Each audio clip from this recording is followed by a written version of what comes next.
halos lahat ng festival na puntahan ko rito sa unang I hirit. heard nga yun yung kwento nila. Nako, at dahil nga dyan, patingin nga ng saya mo dati sa mga festivals. Sige nga. Oh, di ba? Robot dance. Parang waka-waka na Kita yan. na yan. Okay, ito na nga sa Dinagyang Festival ba? Nakapunta ka na? Yes, of course. Ikaw ba? Alam mo, hindi ko mahina akong maalala yung mga tawag sa festival. Pero feeling ko napuntahan ko na. Pero pwede pa naman tayong humabol dahil tuloy-tuloy na nga ang selebrasyon niyan. Wow! Balita ko halos buong buwan pa ang kanilang celebration. Mahaba ah. Napakakulay ng selebrasyon nila. And speaking of makulay, pati pagkaing Ilonggo, hindi rin papahuli.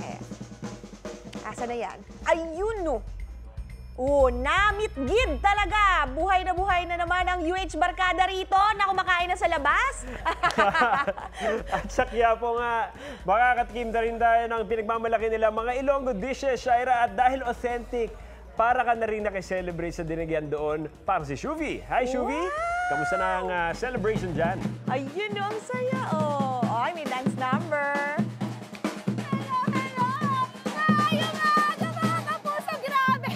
Grabe na yung feels ko dito. Piyesta talaga. Maayong aga sa inyo mga kapuso. Ate Shai, Juancho. Ako, nandito pa nga kami ngayon sa Quiapo para ma-feel ang Dinagyang Festival ng mga kapuso nating Ilonggo. Tsaka speaking of Dinagyang Festival, di ba?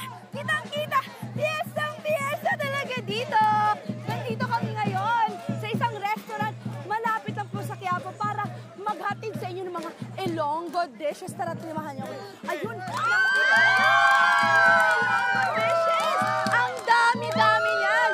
Pero syempre, bago natin yung matikman mamaya, balita ko meron silang isang sikat na restaurant at nandito na nga ang owner para turuan tayo. Pero bago yan, syempre, magtanong muna tayo. Kuya, ikaw, ano po ba ang sikat na Ilonggo dish pag narinig mong Iloilo, ate? Batchoy! Batchoy? Ikaw, meron pa ba? Ano pang sikat? Pansit Molo! Ay, nako! Pansit Molo! Speaking of Pansit Molo, tara, punta tayo doon kasi may tuturo sa atin kung paano yung gawin. Tara, yun! Eto na nga, ang owner ng Ilonggo restaurant na to, si Miss Chris! Hello!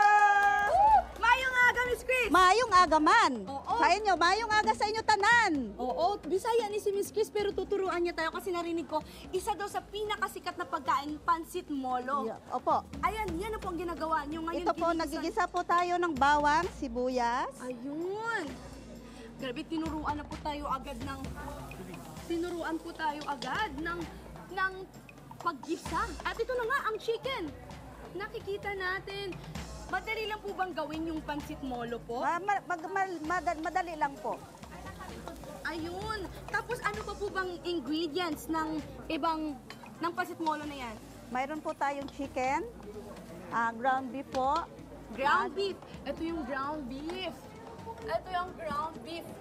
Ayun yung ground beef. Ilalagay na po ba natin dyan? Hindi po. Ayun po, ay mayroon na po tayo naka-ready pong molo. Ayun, ready na. Pero after po ito, dadagdagan natin to ng tubig at alam niyo ba mga kapuso, nandito na ang finished product niyan. Ito po ba yun? Yan, chef, yan po ang chicken broth po. Ito yung chicken broth. Opo. Maglalagay po tayo. Yan. Ng tubig. Ay, ganun lang. Naku, madaling-madali lang palang gawin. In less than 5 minutes, magagawa nyo na po yung Pansit Yes, Molo opo. na yan. Mabilis lang po ito gagawin. Tapos after po niyan, lalagay na po natin yung dumpling. Yes. Pag kumulo po, after ng lalagay po natin tong Pansit Molo po. Ayun. Ito po yun. Grabe, masarap. Parang magkano ba yan, ate, para pag binibenta nyo? Bali po yung serving po namin is 200 pesos po. Budget friendly. Pero ate, paano? Di ba, Ilongga ka? Opo, Ilongga Paano po. mo dinala sa Manila ang Ilonggo dishes? Kasi po nung pandemic po, nagki-craving po yung family namin na kasi po Ilonggo po kami. Gusto po namin kumain ng Ilonggo dishes po. So ngayon nag-isip po kami na maggagawa po kami ng mga pagkain po. Bigla nagtayo sila ng restaurant, ganun lang kadali. Ginutom sila, tapos nagtayo sila ng restaurant, mga kapuso. Sana kayo din ganyan kayo sa bahay ninyo, no?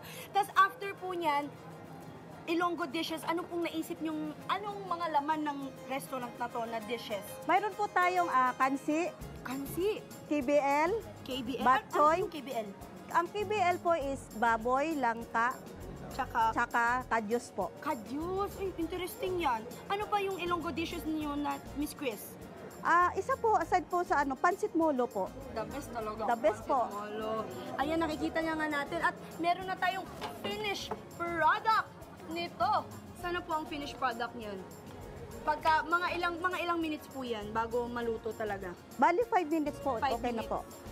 Oo, tikman po natin. Tikman po natin yan. Pwede po bang tikman yan?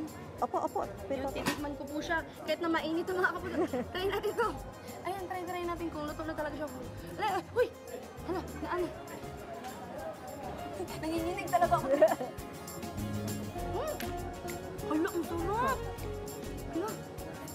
Namit kidya, pero alam mo, kumain na tayo kasi parang gutom na ang mga kasama natin doon. Miss Chris! At ayun na nga! Kita-kita niya!